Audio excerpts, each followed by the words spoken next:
Your host, Umar Naveed, coming live to you via the radio and via social media and Facebook on our Drive Time show today. Today we've got a number of topics that we want to be discussing today. So we will be going on a short break just to get our first guest on, which is the leader of MPAC UK, Muslim Public Affairs Committee, Imran Shah, and we'll be discussing a number of things. There's a number of discussions that will be taking place today. Number one, with regards to the Islamophobia in the Tory party right now, and the discussions that are entailed with regards to that. We'll be talking about the censorship of anything that is anti-Semitic, and voices which are raised by MPs and the media, if it takes place, where there seems like there's a perception that when it comes to Islamophobia, it's a bit more casual, it's not as grave of a concern, or maybe not a concern at all. And we'll be moving in, and if anybody wants to talk about any other further topics, they are more than welcome to do so.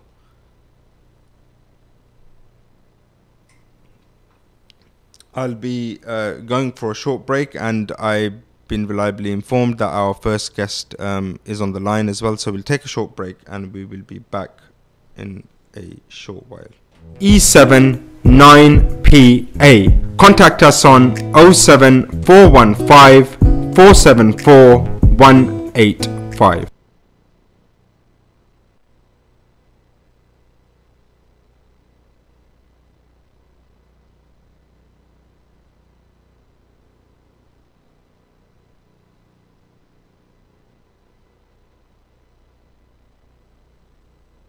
Construction adhesive that's fast, flexible and strong. It can be used anywhere, even underwater. For more info, ct1limited.com, or follow us on Facebook, or ring us on 0208 555 1448. In an age of technological advancement, mass communication and social media, having the right website and app can be the difference that your business needs. AppSite Tech are here to take your business to the next level. No matter how simple or how sophisticated your requirements are, our technicians will work with you to create a bespoke website and app for your organization. Call us now on 07538081212 or visit appsitetech.co.uk and book your free consultation now. Amigos, the signature name when it comes to burgers and shakes. Our succulent burgers are prepared in front of you while you wait. Whether you go for the 6-ounce Mexican or the 10-ounce Texan, or you decide to go for a messy fries or buffalo wings, one thing you're guaranteed is quality. We've also got a range of desserts, including our trademark shakes in all your favourite flavours.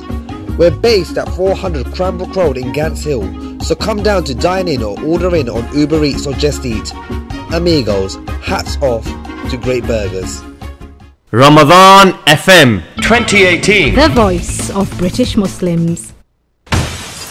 Hey, tenu we wari aake aita cricket na khelya kar, tu fir window punch ho rahi hai. Don't worry, Dad. Our windows need changing anyway. हाँ तो पैसे तू दे से ना. Nah, don't worry, Dad. UK Windows will sort it out. UK window? Oh, कौन है ना? They're the best double glazing company about. They do windows, patios, French doors, sliding doors, UPVC, aluminium, you name it, they've got it. We can go see them at 51 to 53 Upton Lane, Forest Gate, E79PA, or call them at 07984 440 093, or visit ukwindowslondon.co.uk. वाह जी वाह, ये तो कमाल है यार. UK Windows Zindabad. Thinking about selling or letting your home? With Maxwell Estates, you don't need to look any further. Well established with over 15 years of experience, Maxwell Estates are specialists in residential sales and lettings. We manage over 200 properties in and around Northwest London, keeping our landlords and tenants updated with all the latest laws and legislations. Based in Edgware, our experienced specialist negotiators always ensure we maximise the full potential of your property. Call us now on 0208 952 0808 for a free no obligation quotation, or visit our website www.maxwellestates.co.uk for further information. Maxwell Estates, the name you can trust. Assalamu alaikum. Welcome back to my guests and my listeners and viewers live on our Drive Time show today on Ramadan FM 2018. So just before we went to the break, we were discussing the issue, current Muslim issues that affect us in the UK. And when I was doing research, I thought no better organization to contact than MPAC, because they are very, very involved in the political side and how that affects Muslims, especially in the UK. So the kind of issues that I want to really raise today are the current issue, obviously, with Sajid Javed and his comments, and Islamophobia in the Tory party, if it's a reality, if it's a myth, should an inquiry be done?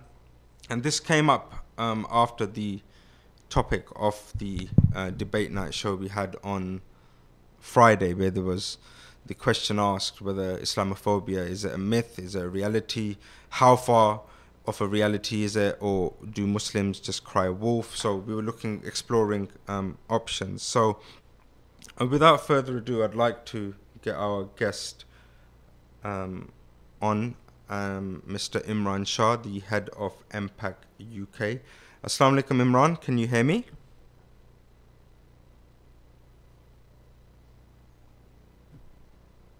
Just take that again. We'll see. Assalamu alaikum, Imran. Can you hear me? Walaikum salam. How you doing, brother? You okay? Good, alhamdulillah. How are you? I'm not too bad, alhamdulillah. How's your Ramadan going? Alhamdulillah, quite well. I don't really find it that hard, subhanallah. Maybe it's just because of Allah's barakah, but I'm actually enjoying it. Fantastic, brilliant. Just to let the viewers know, I did request Imran to send me a brief introduction with regards to himself, and I got literally one-liner that he's been an activist for the last 10 years and he's from Manchester. So why don't we explore yourself as Imran? How did you get into activism, and what led you to come all the way and become the head of MPAC? So I guess my start of my political journey happened in the last year of my university, which was in Manchester. And I got involved in a student occupation. So that means that students actually go in and just sit in and live in a lecture theatre with certain demands that are going to be met for them to essentially exit from there. And we weren't the only one at the time, even though it wasn't very well publicised. I think it was back in 2009 when Operation Castlead was happening in Gaza at the time.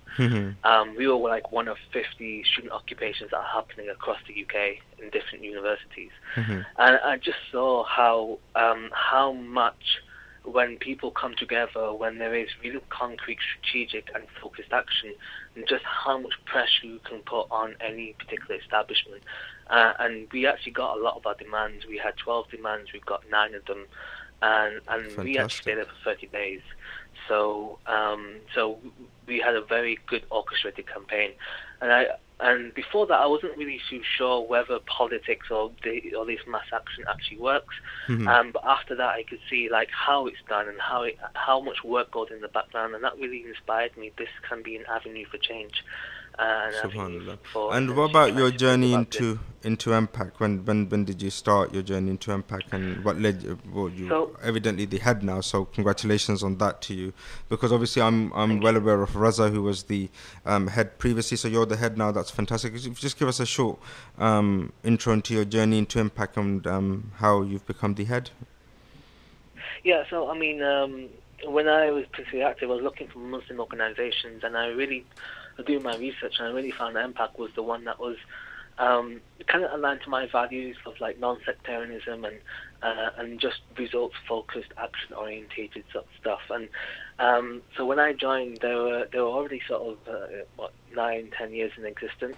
I sort of rose up the ranks in a sense. I was just given more and more responsibility. I led election campaigns, then managed the social media, and now I'm essentially doing my bid to essentially try and lead the organisation as well now. Fantastic. I was obviously going down your Facebook page, MPAC's Facebook page, and I saw a new concept or a new idea which is coming to formation, which is your Dawa project, and we'll come to that later on. We'll start with the current views and issues that are affecting Muslims in the UK. Obviously, you've been watching the news and the debate with Sajid Jawed and his interview yesterday with Andrew Marr, and how he called out the MCB and their very strong response in reply.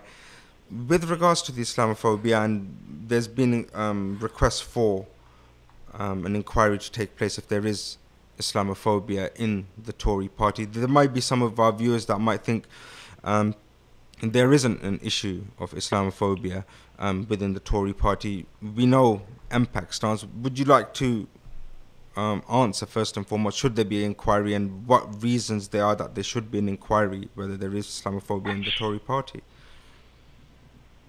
So let me just go through the evidence first. I mean, obviously we think there should be an inquiry, but we also think that's not going to happen, and I'll try and explain why as I do so. But in terms of the evidence, so when it comes to election campaigns, there's been numerous examples. I mean, MCB has highlighted Bob Blackman, but there are numerous examples. For example, the London Mayor election was at Goldsmith. The Prime Minister at the time, Cameron, actually tried to use Sheikh Salman Ghani as some kind of ISIS supporter to try and link him to Sadiq Khan and show how he's linked to extremists. Now, very much down the line, Sheikh Salman Ghani, to his credit, he actually got a public apology after appearing on Channel 4 News and threatening legal action, and he gave a full, unreserved apology that wasn't the truth. And that's one example, just one simple example. And then there is, when you look at a council level, so we were involved in trying to get rid of Jeff Potts, a Tory councillor in Solihull. Now, we also knew that the Tories have actually got rid of legislation that means that you can't kick out your council anymore. But so he's been sanctioned, he's been censored by his own council for being openly Islamophobic, and you've seen similar treatment by Stephen Ardley, Linda Freeman, who are also Tory councillors, and there's many, many different cases on that. And then you have obviously the dismissing of mainstream Muslim organisations such as NCB, as well as and the attacking of organisations like Mendon Cage and us as well. So, and what they do is that the Tories have been quite clever in that they have created their own organisations such as Town Mama, Inspire, and so on, to say that these organisations, that these are the organisations that we listen to, they're grassroots, they help Muslims, and really they're just there to sort of try to hold the government line. And the organisations that have been around for decades, like FOSIS and MCB and MAB and so on, they're just not giving it any time of day. And it's in their interest to do so. So Sajid Javid's sort of comments are trying to really not be accountable towards MCB's comments is kind of what we expect from the Tory government. And we would expect them from Theresa May in general. But the main reason why generally Muslims don't like the Tories at the moment is because of Prevent, the way it's been weaponized. And when you look at the signs of radicalization, the way that it's focused on our clothing, our behavior and religious beliefs, how they can be interpreted in certain contexts or not as signs of like we are extreme. And that we are a problem to this country, and therefore we need to be dealt with. That's a way in which Islamophobia is not just simply an organic problem within the party, but how the higher levels of this particular government has used legislation and the power of Parliament to actually institutionalize it in our society. And that's probably the reason why they would never actually want an inquiry, because if they do so, then there'll be lots of voices saying, well, actually, you've actually been playing part of the problem. I don't know if you remember, like during the very recent Windrush scandal, there was lots of people saying on social media and on the mainstream media saying that actually, Theresa May, you should go because you're the one that actually created those laws and passed them in Parliament yourself. It wasn't Amber Rudd. And that sort of dialogue would happen if they had an investigation in their own party on Islamophobia.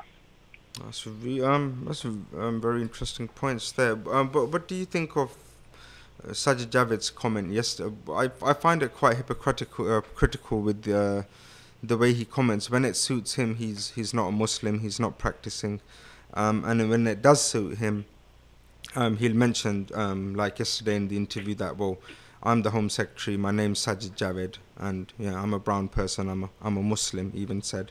What do you think of his role? Do you think he's there just as a token, just to show that we aren't racist? Or with regards to Sajid Javid and his attack on MCB, what's your stance on that? I mean, first of all, I do wonder how much of his rhetoric was actually orchestrated or planned, or whether it was just like improvised by himself, because he has said in the past, it's on public record, that I'm not a Muslim, I come from a Muslim background, and we don't practice Islam in our family. It's the only religion we do practice is Christianity. Mm-hmm. That's on public record, and he's not incognizant to that. He knows that's there. So I don't know, maybe he's trying to play towards a wider non-Muslim audience, saying, hang on, we're not racist, I'm here. By extension, hang on, we're not Islamophobic. And I think for someone in his position, he probably tried to do the best he could, whilst knowing that he's basically a Tory that supports Prevent, that supports all the measures that I mentioned, and essentially trying to basically defend a party that has a really bad record historically and contemporarily when it comes to racism and bigotry generally. Mm-hmm. And the comment about MCB yesterday, would you like to comment on that? Yeah, I mean, that's a continuation of the norm. The way that they have systematically sidelined, disrespectfully, not just MCB, but through MCB, the general Muslim population, Muslim communities that we have in the UK. That was to be expected. When I saw that interview and I was watching it, I was like, I'll be very surprised whether they actually would acknowledge MCB as any sort of respectable outfit, because it's not even when it just comes to Muslims. Like, when you look at how the Tories have dealt with the NHS, and what they have done is just systematically ignored any criticism from any sort of valid source and just carried on trying to essentially pass legislation through Parliament. And that's the same tactic they've done with everything, and we're not an exception to that. They've done that with us as the Muslim communities too. I just wanted to move on to the next topic. It's very recent what took place, where there was a furor across the media with regards to anti-Semitism taking place in the Labour Party, and there was even perceptions within Muslims and maybe even in the wider community that criticizing Israel basically meant anti-Semitism, and a lot of people were trying to highlight that point. Maybe it wasn't highlighted in the mainstream media. What I wanted to gauge your mind on was, why is it that when a small comment or few comments on anti-Semitism are made, everyone unites and there's a very big push for an inquiry to take place and get rid of the bad eggs, as you may say, from within their own parties? Yet the exact same thing is taking place with regards to Islamophobia, and I don't know, I get a perception myself sometimes that it's just seen as a bit of a joke, or it's just, a off-the-cuff comment, it's not that big of a deal. But as Muslims, we do feel that. But why do you think there is that big disparity between when a comment is made against the Jewish faith in contrast to when a comment is made against Muslims? I mean, for me, there's 2 points I want to make on this particular thing. Is that when it comes to the Jewish community generally, they understand that politics is a matter of life and death. It's not a matter of getting your visas or your muscle extensions or whatever else and all those small things. It's a matter of life and death. And we as Muslims, we're still learning that lesson. We still haven't got that yet. So when it comes to anti-Semitism in general, they get that if we tolerate this, it will evolve into something else. Now, obviously, the pro-Israeli, the Zionists they have that sort of mindset, but when it comes to Israel. So what they have done, and many anti-Zionists, many left-wing Jews have actually highlighted this as well, is that they try to weaponize anti-Semitism in order to shut down dissent for Israel. But when it comes to anti-Semitism in its genuine form, like, Jewish people just get that we need to essentially stamp this out, and the left-wing the left-wing and generally anti-imperialist and anti-Zionist Jews are actually very vocal when it comes to racism and Islamophobia as well. And it's just that we don't tend to hear those voices, and they tend don't to give them the platforms. We tend to only hear essentially pro-Zionist sort of voices when it comes to anti-Semitism. But that's for me, that's the clear extension. They understand the importance of politics, and we don't. So even with the black community in America and here, when one of them is affected, whether it's Stephen Lawrence or Windrush or just generally Black Lives Matter, you see how they unite, and you see how they band together. Yes, you may not hear much about them, but definitely in their communities, that's the word on the street, and they essentially they get themselves organized. We're still learning to do that, and we still have an issue in terms of prioritizing that as a Muslim community. I'd like to expand on that particularly, because I've been aware of obviously MPAC's work and the kind of work that you've done, and you've done patrol. I don't know what the exact word is, but you've gone canvassing, I think is the word. You've done canvassing in particular areas where there's a high population of Muslims. However, at the same time, the person that is that they're going to potentially be voting for, they might be Labour, for instance. So in ethnic communities where there's a high population of Muslims, it's very likely that those Muslims are likely to vote for Labour. And I give you a prime example of Redbridge, Ilford. We have elected, because he's Labour, we have continuously elected the same guy, I think, since the 1980s, Mike Gapes. Yet when you look at his record, he's part of the Friends of Israel, I think, and he's always in support of Israel, even though he's in a highly populated Muslim. He lives in, he represents a highly populace of Muslims that have a issue with the Israel-Palestine conflict that's ongoing.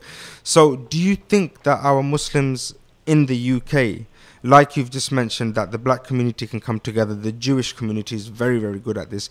Do you think our own communities are not politically aware enough yet, and they need to be educated? Yes, I think that's definitely the case. And sorry, just before you continue, I'll give you clear examples within our own families. I'll use it in the other words, but because you're Pakistani, Labour no vote pane. I'm sure you get that as well. You hear that because you're Pakistani and you're working class, or you're from a working class community, you have to automatically vote for Labour Party, and that person could be the worst candidate, but because he's representing the Labour Party, you're going to vote for them. So that was the essence of the question. Yeah, I mean, we have to understand that, like Malcolm X said something that always stuck in my mind, is that there's no point trying to organise the sleeping people. You have to wake them up first. And I think half the battle, and I think it's got easier because people are starting to feel the heat of Islamophobia, is that you have to be awake to the problem, or even be willing to acknowledge the problem before you're able to actually transform or to solve it. And for a lot of the communities, like I said, I think it's actually getting better, but it's still there. That it's still the trend of variety politics, where you're just basically voting just because your dad or your uncle or whoever else is either standing for election as a councillor, or is it because you're told to, and there isn't any real thought behind it. And this is quite dangerous now, because, you know, yes, there are nuances in many different places in the UK when it comes to the Muslim community, but the general trend is this, is that, and we found this in the last 4 elections that we fought, is that, you know, we go into an area, if it's a Labour MP, you're going to have Muslim Labour councillors that will be verbally, sometimes physically attacked, in order to try and make sure that their people vote Labour, which also means that they vote for their MP who may be a Zionist. We've seen that in Rochdale, in Bradford, in obviously Ilford, you've seen that in Blackburn and all these different places. And different communities have small different nuances. So in Blackburn, what happened is that we told people to vote for the Lib Dem person. Don't vote Tory, although there's nothing wrong with voting Tory if they're actually pro-Palestinian. I wouldn't say for this government, let's get Theresa May out first. But like, generally there isn't a problem. But like, vote Lib Dem because they're the person who's in second place. We did the same thing in Rochdale, and they were pro-Palestinian. So we got rid of Labour Zionists, and that's because simply the people, when they're informed by our leaflets, they start thinking themselves. They don't completely listen to their elders, who, once they've been informed that they're actually detrimental to the Muslim Ummah, they start voting with their mind and with their heart rather than their elders. And there's an important point to make here that I feel is necessary, is that when your uncle or when someone in your family is asking you for your vote, or someone in the community that you know is asking your vote, you need to ask what their opinions are when it comes to Palestine, when it comes to Kashmir, when it comes to all these issues. Because if they're a person who doesn't think about the Ummah, and who are just doing it simply because you're their family and they would obviously vote for you because of that, then they're taking you for granted. And if they're taking you for granted, that means that they would happily sell you out if it means that it's in their interest to do so, just as they've sold out Palestine, or just as they've sold out other Muslims who are suffering from Islamophobia, who are, which, people like Jack Straw or even Mike Gates would have perpetuated. So we need to understand that we don't want people who sell us out. And guess what? It's in our seerah, it's in the examples. We have to be absolutely aware that even if it's our own family in power, we have to make sure that they are representing us and our people, and not just someone who's actually doing a lot of detriment to our existence, never mind our ability to live. So working towards a solution, in terms of our communities, I think our community, or the Muslim community, we don't vote in high numbers, so it's not a high percentage of turnout on voting day. And number two, how do we go about educating the local Muslim voter that will just vote Labour because of the sake that Labour are good, or they represent the working class, or they've got a vested interest there where an uncle's a councillor or a relative is a councillor? How do we educate our people in the sense that they are aware of the agendas that work behind, such as working towards the Zionist agenda, which I think MPAC works towards exposing at every given opportunity? So there's a number of avenues. One is obviously social media. So our community, I think, was it like 30-40% of us are like under 25 or 30. So as a community, we have a very young population, and they're the ones that are active on social media. So like, I'm 30 odd, but I'm the one of those people that got active on Facebook, and now my generation now have kids and stuff. So now you have kids that are not necessarily on Facebook, but they're on Snapchat and whatnot. And my point being is that we've lived through social media for so long now, and we're so well informed about all this sort of stuff. It's hard to avoid. So when you have a conversation, or when you say that this MP has done this or that, and when you do it through social media, that flags it up automatically. But the other thing is what used to work before. When you have that conversation on the doorstep, when you treat them with respect, rather than just simply assume that they'll vote for you, they tend to vote for you more. So we've seen in our election campaign, Muslim turnout is up simply because we've tried to discuss, inform, and have a real conversation about these issues on their doorstep with respect and with essentially persuasion. That we found is actually, there's a real purpose behind their vote again. It's not just simply vote Labour and that's it. There's a purpose behind what they're doing. And that's the thing when it comes to humans, it's purpose, moral purpose that drives action. It's not more than anything else. What would your opinion be on the involvement of the local masajid, well, the ones that do believe that you can vote, with regards to openly discussing these in sermons and stuff like that, which actually affects the Muslim community living in the UK. I feel like that's a very important aspect that we may forget, that we should be involving our local, because if we go back to the times of the Prophet ﷺ and those times, the mosque itself was not just a place that you go and read your namaz and tarawih. It was actually the community hub. People would go there for, solution of their problems, everything. It was the community hub where everyone would go and find solutions. I think we've strayed very, very away from that, unfortunately, in the in the last 25. I think we've just made our own masajids of various maslak, and we bicker on how high his shalwar is or how big his beard is, while the ummah is being butchered in front of our eyes, unfortunately. I think this is a much wider point, and I will try to sort of summarize it like this. For Allah has made the masjid the heart of the Muslim community. So whatever's happening inside the masjid is kind of what will happen inside the community. So the priorities of the masjid and what's talked about inside the masjid will be the priorities of the community outside.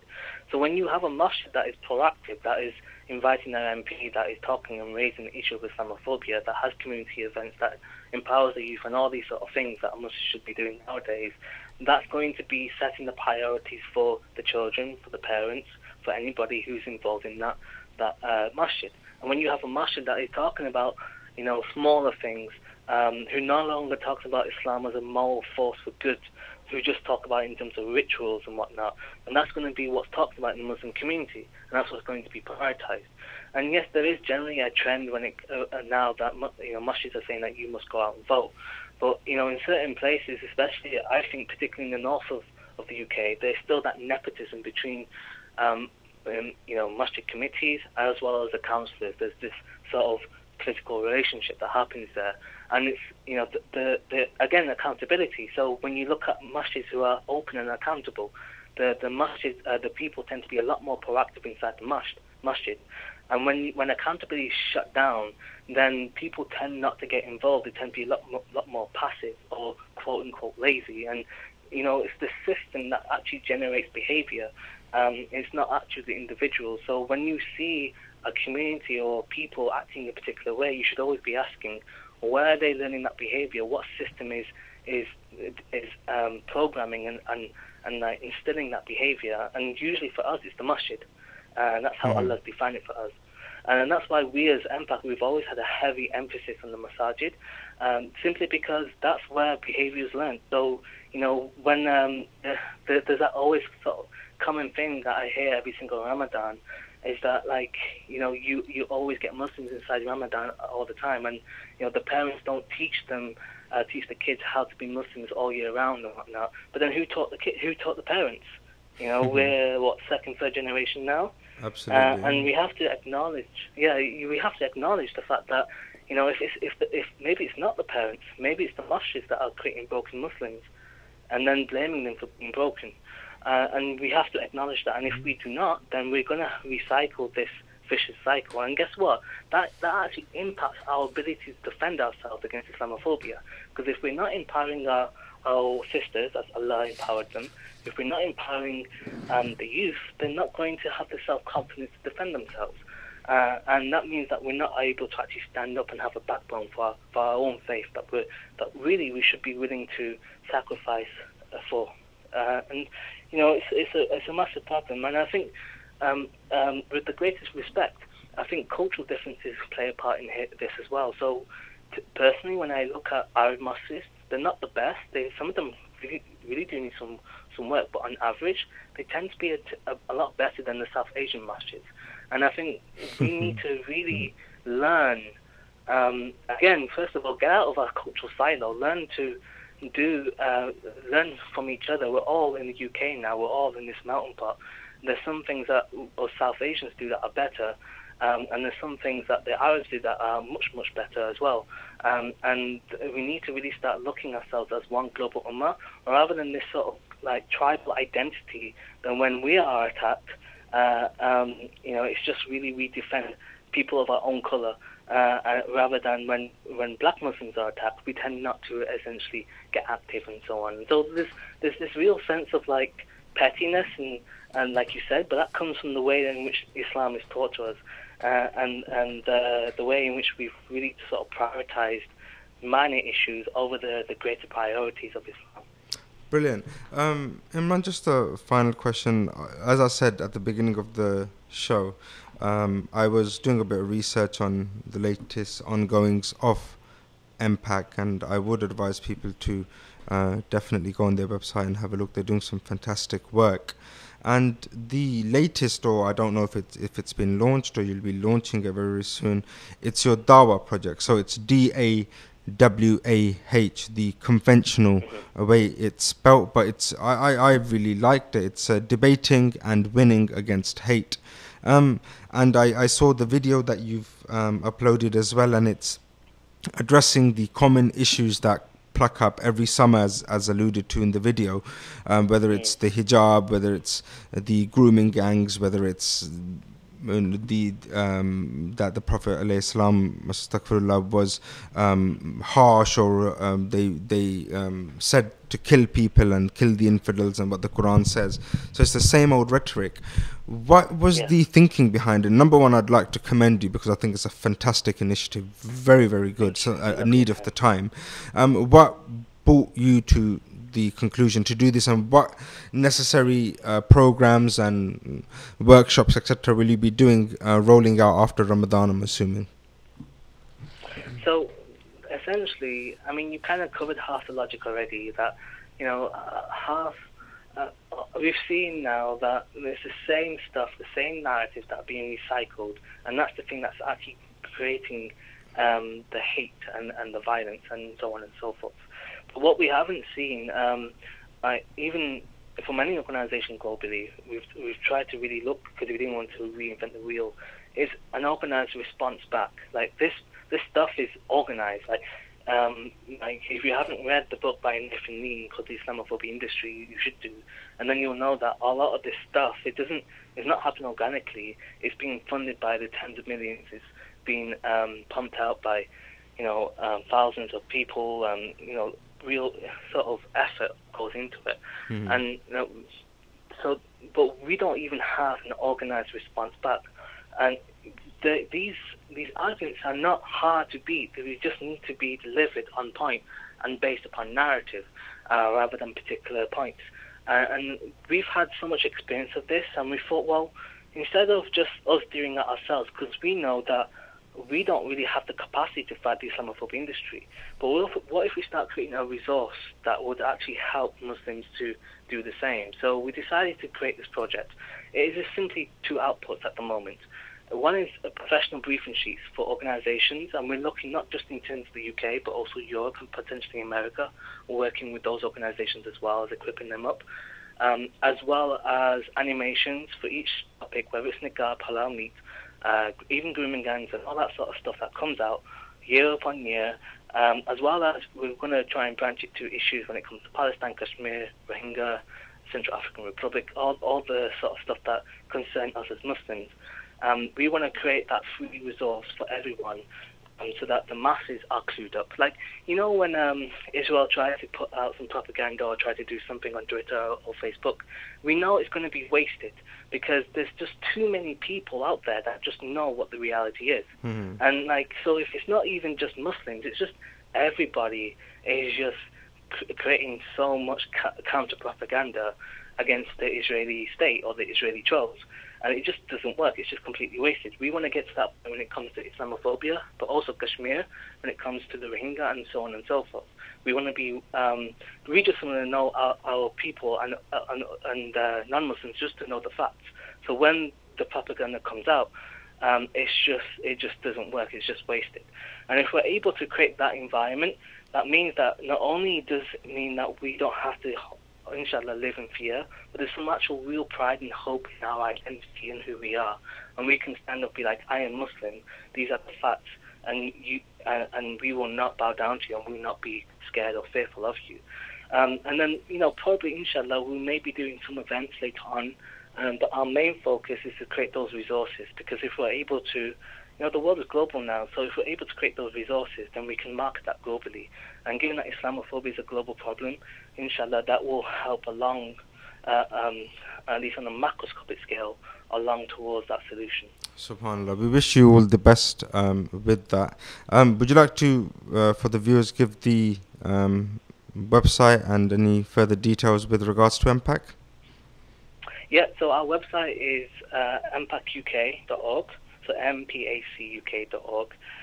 You can see the projects, our campaigns and everything else on there. And we're also on Facebook and Twitter, so if you just put in the same thing into Facebook and Twitter, you should be able to just find us there. And you can follow our views, our news, resources and goals, as well as our projects and successes there as well, inshallah. Fantastic. Thank you very much for your time, Imran, and have a blessed Ramadan and Eid Mubarak to you in advance from us. Assalamu alaikum. Join us at Sam Travel and Tours and book your Hajj and Umrah packages today. We offer group and tailor-made packages for all your requirements. Based on Rumford Road in London, for our last 10 days Umrah package, please call us on 0208 478 8911. Ramadan FM 2018. The voice of British Muslims. MR Accountants provide a full range of accountancy and taxation services, including annual and management accounts, self-assessment, tax returns, VAT, bookkeeping and payroll services to all different types of businesses. With our in-house chartered accountants, you can be guaranteed to save money. Contact us now on 0203 432 9138. कितनी बार कहा है कि घर को साफ रखा करो। मैं तो थक गई हूँ सफाई कर करके। उफ, ये कॉकरोच, चूहे, कीड़े मकोड़े घर में घुस आए हैं। कहाँ जाऊँ, किसको बुलाऊँ? माँ, बहन, बीवी और बच्चे, किसी को भी इंसेक्ट्स नहीं लगते हैं ये अच्छे। So don't worry, I'll call City Pest Control. Deal with cockroaches, mice, rats, bed bugs, fleas, flies, all types of insects and rodents. 0203 633 0080 or 0770 279 8808. www.cpestc.com. City Pest Control, large enough to cope, small enough to care. All our technicians are British Pest Control Association qualified and we are regulated by the Royal Society of Public Health. This Ramadan, visit Al Akbar's for all your meat and poultry needs. We buy only the highest quality meat and are HMC registered. We've got some amazing offers on all our products this Ramadan and we provide free local delivery for all our customers. We also cater for restaurants and large events, so no matter how big or small your order is, Al Akbar's is the name to remember. Visit us now at 51 to 53 Upton Lane, Forest Gate, E7 9PA or call us at 0208 472 5742. Al Akbar's, the name to remember. Yo, bro! Cuzzy's getting married and I need to get hold of a car. Yar, I know some boys who know SPM car hire. They got the best cars in town. Rolls Royces, Ranges, Maseratis, Aston Martins. Cause you name it, they got it with the best prices in town. Sorted! Looks like I'm going to this wedding in a Range then. They'll drop off the car and pick you up once you're done. Just give them a ring on 01798 397 916 or visit them online spmhire.com or find them on Instagram. Looking for meat and groceries? Look no further than Waris Food Store in Walthamstow. Visit the store to view our special Ramadan offers. 420 Hull Street, Walthamstow, E17 9AA. Or for free delivery, call us on 0208 521 0000. We have fresh deliveries of poultry and vegetables every day. Waris Food Store in Walthamstow. Reliance Solicitors fight to protect your legal rights. Our firm offers a wide range of services including immigration, family law, commercial law, civil litigation, personal injury, landlord and tenant disputes and employment law. Visit us at 602A High Road, 7 Kings, Ilford, IG3 8BU or call 0207 183 5439. Reliance Solicitors, where every client matters. Britton Solicitors in Ilford, the name you can trust. We provide services in immigration, family law, landlord and tenant matters, commercial leases and civil litigation. We also deal in personal injury claim and road traffic accidents. Call us on 0203 475 4545. Visit us at 170 Cranbrook Road, Ilford, IG1 4LX. Ramadan FM 2018. The voice of British Muslims. Atlantic Distributions. Whether it is frozen fish, marinated Lahori masala fish, or lamb offals, we have them available at very competitive prices. We are wholesale suppliers to restaurants, butchers, and caterers. Visit us at 51 to 53 Upton Lane, London, E7 9PA. Contact us on 07415 474 185. Usman needs the adhesive to work. If not, his day will be a disaster. Ah! So, Usman, if you really need something to bond, grab a tube of CT1 from your local stockist, an incredibly powerful sealant and construction adhesive that's fast, flexible and strong. It can be used anywhere, even underwater. For more info, ct1limited.com or follow us on Facebook or ring us on 02. Assalamu alaikum. That is my host with me now, Brother Muzammil Rafiq. He's in the studio. He went a bit AWOL before, but he's here, mashallah. How you doing, Brother Muzammil? You good? Assalamu alaikum. I have to give my famous thing. Welcome to Drive Time. Drive Time. Huh? So, yes, I'm here with Brother Umar, first of all. Assalamu alaikum. Yeah, man, look, you had a guest on. You was interviewing him. You was doing your thing. And I thought, okay, you know what? I'm not going to come in and get in Umar's way. So now you've got me in to talk about. Tell me, Umar, what are we talking about today? Well, you know what? I just wanted to follow up from what we were discussing before. So obviously, Muz, you do listen to the news. You're up to date with the news. So the latest thing in the news right now is the discussion. So you're a guy on the ground. So you're not a person that's representing an organization. You're just General O Muz. So I want you to give me your General Muz. Yeah, I want you to give me your feedback or your understanding of.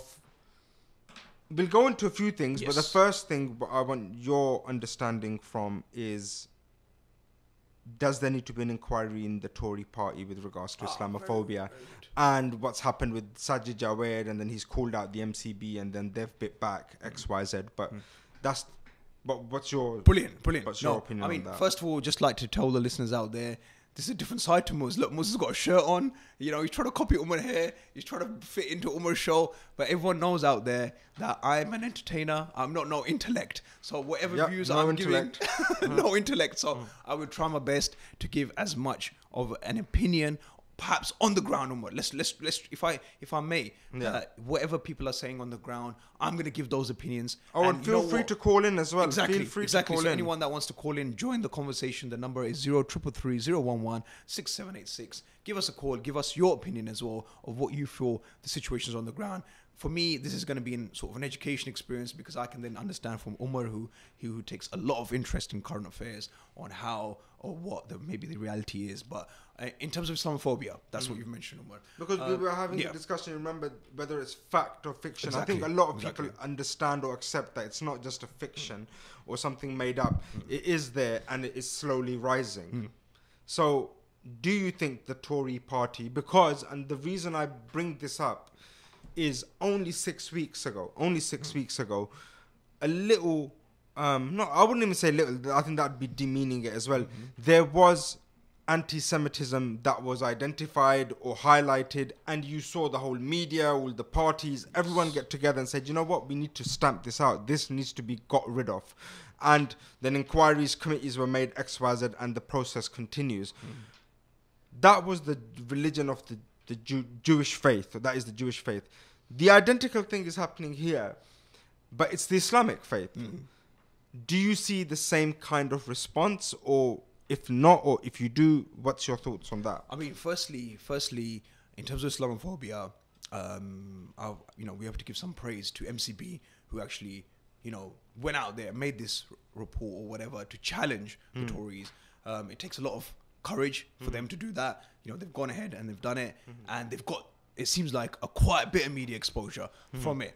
Maybe not as much as what Labour got when the whole anti-Semitism stuff came about. Yeah, no, but, nowhere near, but yeah. still, I mean, even now I was on the way back and I was listening to other radio stations and they were talking about extremism and Islamophobia and so on. So I thought, okay, that's quite a good sign that it's being discussed. And obviously this MCB request of an inquiry seems to be is being discussed on a wide scale. So I think yes, and in terms of Islamophobia, I think I think there is Islamophobia. Of course, there is Islamophobia. I mean, we always feel that when the media is discussing Islam, it's to me it doesn't seem like it's being discussed in a positive manner. I don't know. I just get the feeling like when you speak against the Jewish faith or you're anti-Semitic, let's say, for instance, that the response is to just grab it, clamp it down and finish it and get rid of it. And there's a very active and brutal response to that.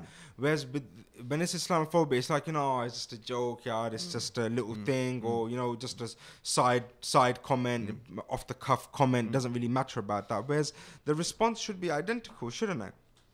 Well, yeah, exactly. I mean, there's another question I had in my mind that I wasn't sure. So I'm just going to take it slightly off topic.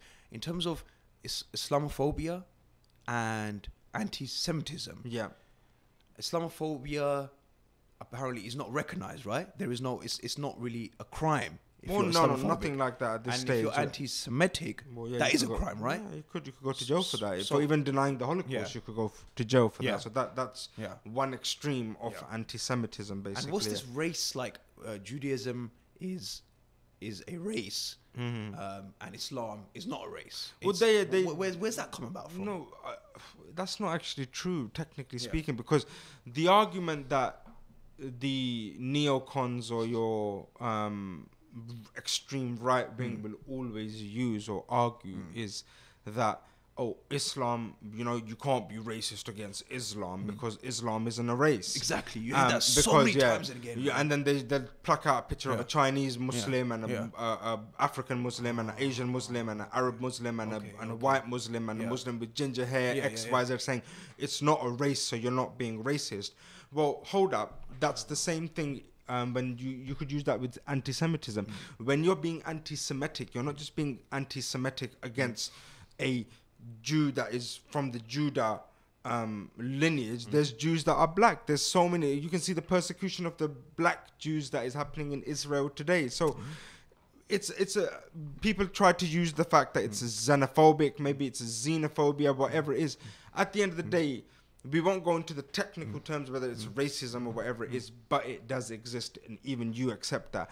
Why do you feel that the media or but I'm trying to avoid the debate of taking it towards Zionism, X, Y, Z, but inevitably it looks like it's going to go there anyway. But it's like a concerted or concrete effort that you have to demean Muslims, and it happens again and again. And the way I feel that is, especially the Palestine issue, but again, if I go Palestine, it's going to be, you'd bring Israel. So I won't even use the Palestine issue. It's the fact that when something takes place that is done by a Muslim or someone that relates to the Muslim faith, his religion is the first thing that is brought up. Yes. Whereas if it's a white person or someone that isn't related with the Muslim faith, their mental illness or something else will be brought up. He had 5 kids, he was a loner, whatever it is, that will be the highlight reel in your thing. Whereas I could be, God forbid, the Muslim terrorist, and I could have 100 other stories that would be more interested in the fact that I'm a terrorist or I'm a Muslim terrorist, but they won't identify. They'll say he's a terrorist because he's brown, he's a Muslim. Whereas if it's a white guy or if it's a white person or someone from a different faith or different religion, he had mental health problems. So there is that seeping underlying feeling that there is Islamophobia there. And I'd like to, obviously, the viewers and the listeners to get involved as well. What can we do to actually tackle this in a proper manner that you can actually deal with it? And I use the anti-Semitism, not that it's a good example, because it's not, because I feel as if you criticize Israel now, that is perceived as anti-Semitism, which shouldn't be that. But the way the Jewish community has got together and said, you know what, you speak against us, and you know what, we're going to be, whether we're in the right or not, we're going to be on you like a ton of bricks. Why have we not got that unity within our Muslims? I think if we break it down, that last bit that you've mentioned about how the Jewish lobby groups, the Israeli lobby groups, went against Labour as soon as they sniffed that something's wrong here, and the wrath that they put on Labour to actually take action, it shows that surely these lobby groups, when they assemble together, they can make something happen.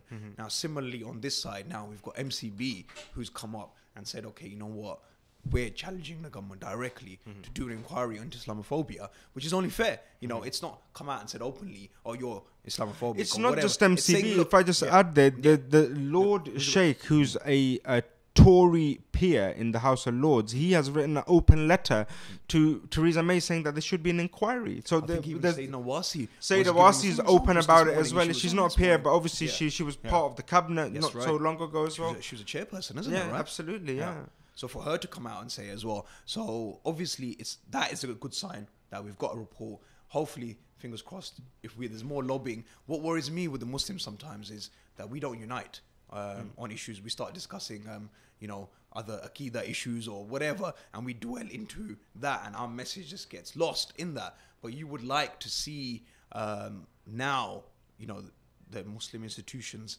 backing perhaps MCB and saying, you know what, fair enough, they've taken on the government, let's get all on board and show a bit of challenge there. It's a pity that the Muslims are more worried about what day they're going to be doing Eid, and they're astaghfirullah kafir because they've done it a different day, or they look at, oh, he reads namaz in a different way, whereas I'm sure that these trivial things go on within the Jewish faith as well, but when it comes to uniting, they become like that. They get together, and we pray that the Muslim Ummah unites. But our leaders are just all over the shop as well, barring a few here and there. But it's a sad reality at the moment. I was going to say, talk to me about the media, because I went to a media workshop once. Actually, it was held in the Minhaj al-Quran Center, and they talked about how the media, apparently the TV media is supposed to be non-biased. Yeah. But the newspapers can be. Yes. So some newspapers become right wing, and they are openly right wing. Openly, yeah. And some are obviously left wing. Now we know the biggest newspapers that are being sold out there are right wing newspapers. So surely that doesn't help the situation as well, because what is their problem? Why are they so much interested in creating this Islamophobic? It'd be interesting to sit down with one of these media editors, newspaper editors, and say to them, like, listen, man, what's your problem with Muslims, man? We're just like, you chill out, man. There's like fish and chips as well on Friday. One way you could argue that it is that these right-wing editors or these newspapers or the narrative that they are given is Islamophobic, and we could pinpoint on that. But I feel like the right wing, and especially this Tory government currently, they just want to trample over anyone and everyone that they can. They want to sell off the NHS, it seems like. They want to take away kids' free dinners. Yes.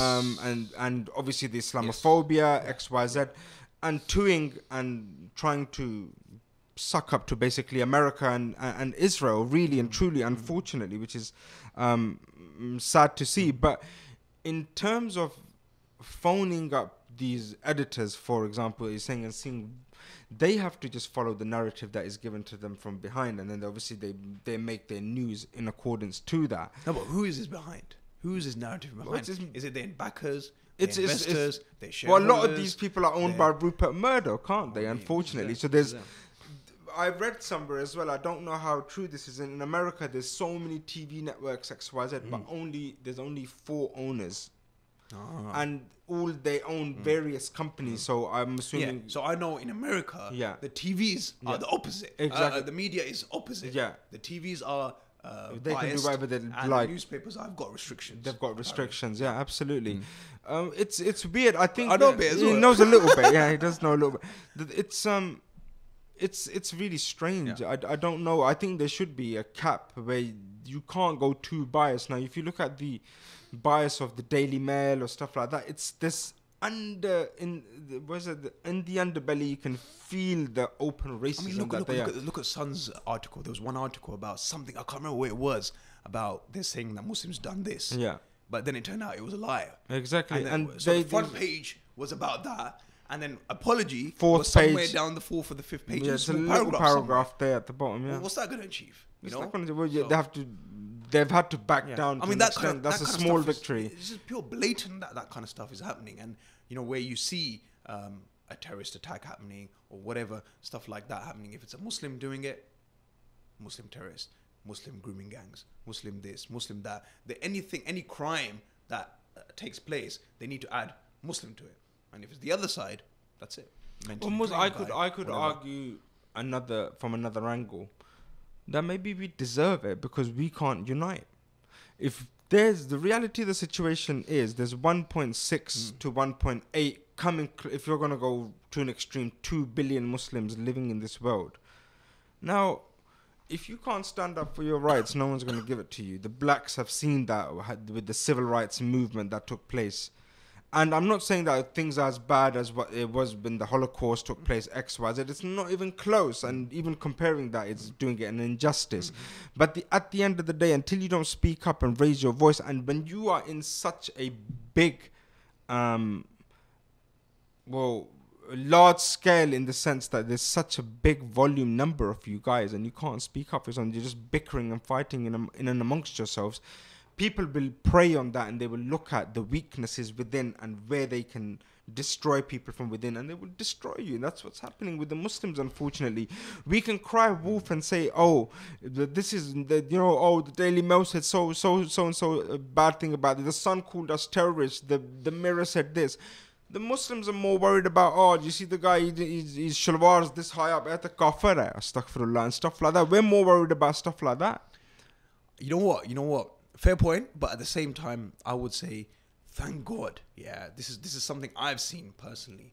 The rise of social media. For me, that is big right now, because before all you had was 10 o'clock in the evening. You had your news channel. The gong going off, and you would listen to your headlines, and you would have a newspaper that you read. That's it. You did not know what was actually going on. Now you've got the social media platform where a lot of things are being discussed. And what I respect is that you come out, you've got some anchors on their shows and so on coming out and saying that, yes, this difference is taking place. Today we're blaming the Muslims, are we? Because your sandwich or your tea didn't turn up on time, or because EastEnders never turn up on time. Let's blame the Muslims. You've got anchors actually discussing it like that, and I think it gives you some hope that, at least through the powers of social media, through the powers of their structure or their platform that they have, that these things are actually getting discussed now. Because I'll be honest with you, before there was a time that I would just completely shut off media. I thought there's no point listening to news, no point listening to reading newspapers. It was just like, wow, man, it was just too in your face, and you thought it's all lies, it's just not right. But over the years, since I think the social media revolution has taken place, I've been listening in, and you could see that they are at least discussing it, whether it's, especially on these examples I've given about Muslims, and at the same time, even the Israel stuff. I mean, I was completely pro-Palestine, and against Israeli policy. Everything anything that would come out of it, Israel, you would say, no, that's wrong. And seeing the media now actually, they're discussing these things, you can, a lot of the anchors have come out and said, you can differ with an Israeli policy, and that doesn't make you anti-Semitic. And I thought, well, that's brilliant. So in terms of media, I think there is... It's the overwhelming. The sad thing is that when you criticize Israel or the Israeli Defense Force for what they do to the Palestinian protesters, for them to be then called out and for it to be construed as anti-Semitism, that's ludicrous. It's absolutely pathetic. It's got nothing to do with their religion or for them to be persecuted in the past and then for them to carry out these persecutions in current times. It's, you shouldn't throw stones when you're living in a glass house. Simple as, first and foremost. And at the end of the day, if that was a Muslim doing that to the Israelis, there'd be uproar in the whole Western world. Whereas there's just, and I can't stop looking at that video of that poor little girl, the doctor that just got murdered a couple of days back. She was there, she was catering and taking care of the people that had been shot. How are you killing innocent doctors and people that are there for relief, human relief foundations and stuff like that? It's the disparity of it. It's really, really upsetting, unfortunately. But again, the hope that the light that comes out of the tunnel is that if it weren't for social media, we wouldn't have known about that doctor, the poor doctor that had died. You'd get your gong at 10 o'clock, or you'd have your 24-hour news, which is just biased round the clock. That's it. And I'll give you an example. It's got so bad now, our news, especially because it's 24 hours. I follow a lot more Pakistani news than I follow the UK news. Oh, I know. Sadly. I know you do. But if you, it's seen here as well. Things like people sending out tweets now, or he went there, or he went for dinner, X, Y, Z, or he's been spotted there. That's news now. Whereas, 15 people got killed yesterday. It's like it's the habitual breaking down and dumbing down of your nation, that what Kim Kardashian had to eat last night is probably more important than the fact that 50 people were killed in Gaza. Well, yeah, that's a proper solid example there. But yeah, they'll be more worried. Reality will be they will probably be more worried about this summer Neymar going to Real Madrid for £500 million or whatever he's going to go to, rather than, I don't know, I've heard he's going for about 250, by the way. I just added value-added tax on top of that. But whatever it is, that will be more important than maybe all those people that get butchered in Iraq, because it looks like there's an inevitable war taking place there in the coming weeks and months. So it's, the media has a big role to play, but I feel like the mainstream media has a very big role to play, despite social media being such a good tool to have at your disposal. Because that video of the girl, the Palestinian, why was that not on the when it suits their agenda? When it suits their agenda, do you remember the child that was laid out dead in front of the sea, and it went viral?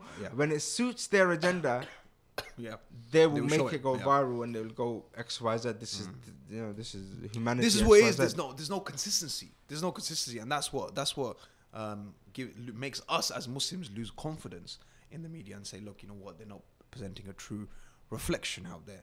But Umar, as his last sort of 10 minutes to go, in terms of action, because we've discussed, pros, cons, whether the media, whatever, and so on. But in terms of us, because the last thing we want is Muslims and the youth just sitting there and thinking, oh, there's no action to take. Negativity. Just sitting in the negativity and drowning in it. I myself personally, sometimes I feel the same, that I need to keep myself educated with the situations that are occurring, but that's it. I mean, for me, that's all it is, that be educated, know the issues. As a Muslim, you should be aware of the issues. But what's the next step?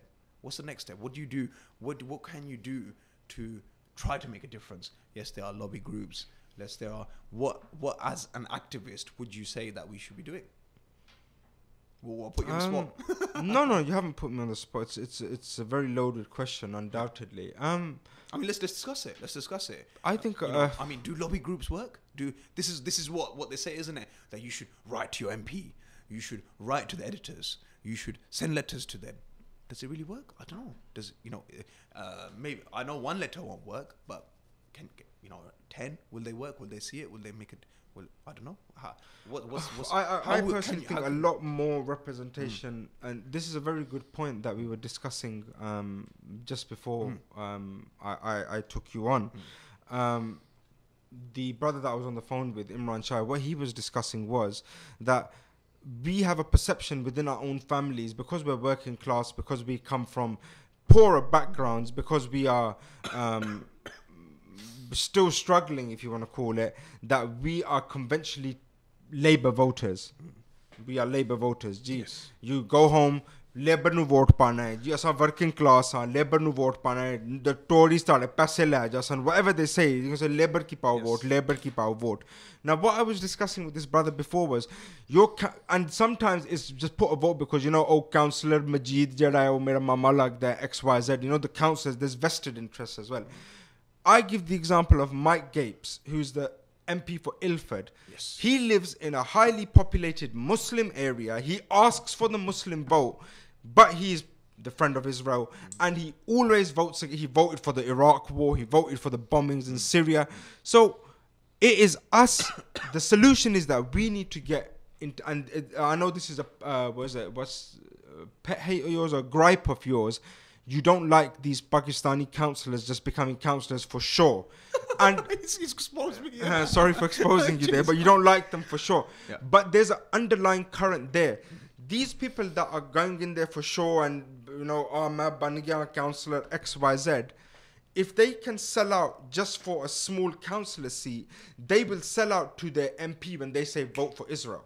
Sick, bro. So we're saying, you know what?